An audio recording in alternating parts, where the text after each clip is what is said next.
தேசிய ஜனநாயக கூட்டணியில் தவிக இணைய உள்ளதாக தகவல் பரவி வரும் நிலையில் சம்பந்தப்பட்ட கட்சிகள் அதனை மறுக்காமல் உள்ளன. விஜய் கூட்டணியில் இணைவாரா என எடப்பாடி பழனிசாமியிடம்தான் கேட்க வேண்டும் என மத்திய அமைச்சர் பியூஷ் கோயலும் தெரிவித்துள்ளார். தமிழ்நாடு சட்டமன்ற தேர்தல் களம் அனல் பறந்து வரும் நிலையில் திமுக கூட்டணியில் இடம்பெறும் கட்சிகள் அனைத்தும் கிட்டத்தட்ட உறுதியாகி தொகுதி பங்கீடும் நடைபெற்று வருகிறது. ஆனால் பிரதான எதிர்க்கட்சியாக உள்ள அதிமுக தலைமையிலான தேசிய ஜனநாயக கூட்டணியில் இடம்பெறவுள்ள கட்சிகள் யார் யார் என இன்னும் இறுதி செய்யப்படாத நிலை உள்ளது. இந்நிலையில் நடிகர் விஜயின் தமிழக வெற்றிக் கழகம் தேசிய ஜனநாயக கூட்டணியில் இணைய உள்ளதாகவும் அதற்கான பேச்சுவார்த்தைகள் நடைபெற்று வருவதாகவும் கடந்த ஒரு வாரத்திற்கு மேலாகவே தகவல் பரவி வருகின்றன. இது தொடர்பான கேள்விக்கு அண்மையில் பதிலளித்த தமிழக பாஜக தலைவர் நயினார் நாகேந்திரன் அது வதந்தி என தெரிவித்தார்.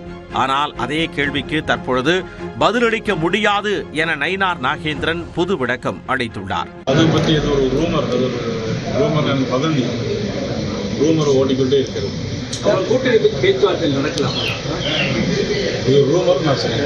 கட்சியில் கட்சியும் வரலாம், அவ்வளவுதான். இன்னும் கட்சி நிறைய பேர் இருக்காங்களே, நிறைய பேர் கூட்டணியில் சேர்றதுக்காக நிறைய கட்சிகள் வச்சிருக்காங்க. அதை பத்தி நாங்க எதுவுமே கருத்து சொல்ல முடியாது. அதை பத்தி நான் எதுவும் கருத்து சொல்ல முடியாது. நயினார் நாகேந்திரனின் இந்த பதில் கேள்வியில் இருந்து நழுவிச் செல்லும் வகையில் அமைந்துள்ளதாக அரசியல் விமர்சகர்கள் கூறுகின்றனர். அதேபோல மறுபுறம் தவிக தரப்பில் இது தொடர்பான கேள்வியை எதிர்கொண்ட அக்கட்சியின் இணை பொதுச் செயலாளர் நிர்மல்குமார் மறுப்பு ஏதும் தெரிவிக்காமல் யூகங்களுக்கு எல்லாம் பதிலளிக்க முடியாது என குறிப்பிட்டுள்ளார். நிறைய யூகங்கள் வந்துட்டு இருக்கு, கண்டிப்பாக அதுக்கு பதில் விரும்பவில்லை. இன்னொன்று என்னன்னா, ஏதாவது இந்த மாதிரியான ஒரு அறிவிப்பு வருதுன்னா எங்க கட்சியில கண்டிப்பாக அது அபிஷியல் அறிவிப்பாக இருக்கும்.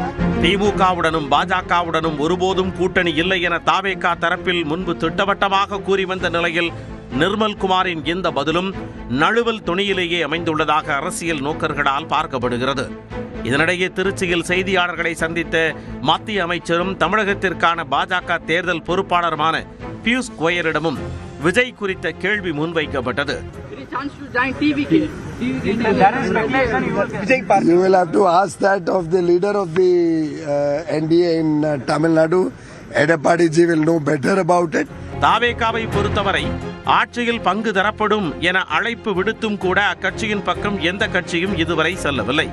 அதேபோல ஜனநாயகன் ரிலீஸில் தொடர்ச்சியான சிக்கல்கள், கரூர் நெரிசல் வழக்கில் சிபிஐ சம்மன் என பல்வேறு சிக்கல்களில் உள்ளார் விஜய். இந்நிலையில் கூட்டணி தொடர்பாக விஜய் அடுத்து என்ன நிலைப்பாடு எடுக்கப் போகிறார் என்ற கேள்வி தமிழக அரசியல் வட்டாரத்தில் கவனம் பெற்றுள்ளது.